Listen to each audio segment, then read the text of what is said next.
Chère personne valide, il faut qu'on parle.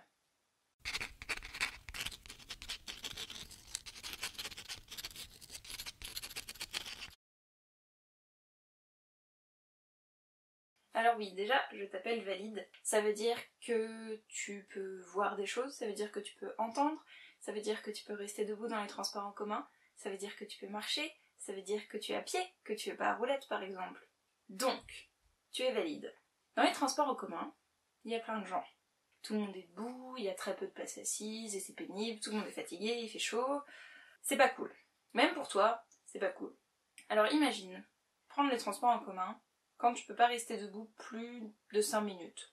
Imagine prendre les transports en commun quand t'as des vertiges tout le temps. Imagine prendre les transports en commun quand t'es en fauteuil et que quand tu arrives quelque part, les gens râlent. Parce que forcément, il faut se pousser. Imagine prendre les transports en commun, le bus est adapté, le trottoir est à la bonne hauteur, parfait. Tu rentres dans le bus, et là, il y a déjà des poussettes à l'emplacement des fauteuils.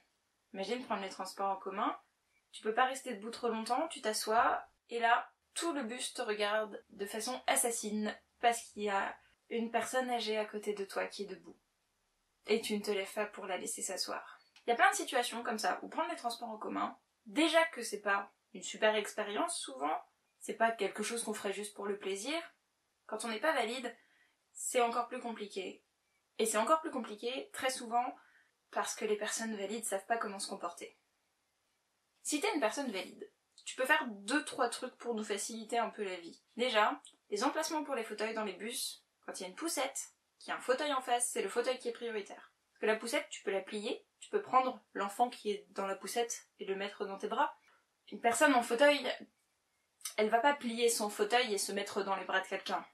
C'est pas possible. Quand tu as une poussette, que tu es dans un bus, que tu vois quelqu'un en fauteuil arriver, généralement, c'est beaucoup plus agréable pour la personne qui est dans le fauteuil de pas entendre quelqu'un s'exclamer « Oh là là, regardez, il y a un fauteuil qui arrive !»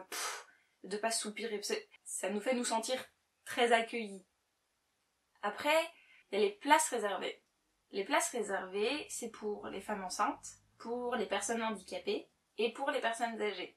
Par contre, quand le handicap est pas forcément visible, quand tu vois une jeune femme de 20 ans qui arrive devant toi, qui me ressemble par exemple, c'est hyper compliqué pour quelqu'un de valide de s'imaginer que cette personne veut s'asseoir et que cette personne doit s'asseoir. Que c'est pas du confort, que c'est une nécessité.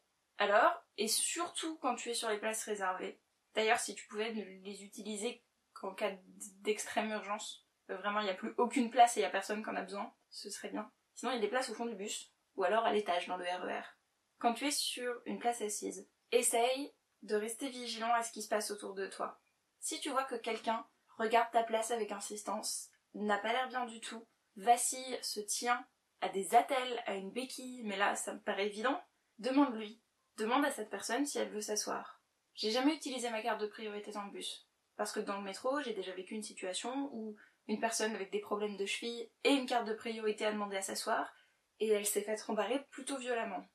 Ça va être compliqué pour moi de demander, étant donné que j'ai pas l'air malade. J'ai pas l'air d'avoir besoin de m'asseoir. Je suis jeune, j'ai l'air en bonne santé, parfois j'ai l'air un peu fatiguée, mais c'est de la fatigue, on est tous fatigués dans la vie. Alors les signes, c'est une personne qui arrive pas bien à se tenir droite, qui vacille, qui regarde ta place avec insistance, qui a l'air complètement claquée, et toi, tu peux lui demander, ça coûte rien. Au pire, cette personne te dira « Non, c'est bon, je veux pas m'asseoir ».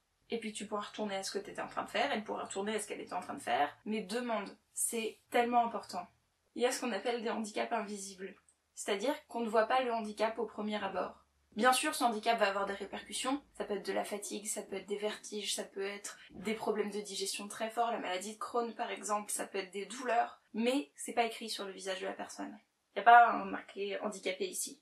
Aussi, si tu vois une personne qui n'a pas l'air malade, qui n'a pas l'air handicapée, assise sur les places prioritaires, ne la vire pas. Surtout si tu es valide. Si tu as ta carte, tu peux lui demander. Il est possible que cette personne en ait une aussi. Mais si tu es valide, ne la vire pas. Parce que c'est compliqué déjà, quand on a un handicap invisible, quand on a l'air d'aller bien, de s'asseoir à une place réservée, de gérer tous les regards autour, qui nous jugent et qui ont l'air de nous dire « Mais qu'est-ce que tu fais à prendre la place des pauvres femmes enceintes et des personnes âgées, alors que toi, évidemment, t'en as pas besoin ?» Alors si en plus quelqu'un vient nous virer et que cette personne n'est pas concernée par ces places, c'est encore plus dur. Je préfère qu'une personne qui n'a pas besoin de ces places soit assise plutôt qu'une personne qui en a besoin se fasse virer et que ça s'ajoute à toutes ces violences validistes. Parce que oui, c'est des violences quotidiennes. Une remarque, plus une remarque, plus une remarque, plus une remarque. Ça s'accumule et au bout d'un moment, on se sent absolument plus légitime. On se sent plus légitime de sortir, on se sent plus légitime d'utiliser les cartes qui nous ont été attribuées et je peux te dire que c'est compliqué d'avoir ces cartes de priorité et de stationnement. Alors, pense à ça. N'hésite pas à partager cette vidéo, surtout, c'est important. Si le plus de personnes valides peuvent le voir, c'est parfait. Ça n'était pas français, mais la fatigue, tout ça, voilà. Prends bien soin de toi et de tous ceux que tu aimes et de toutes celles que tu aimes. Souris aux gens dans la rue et puis à tout bientôt.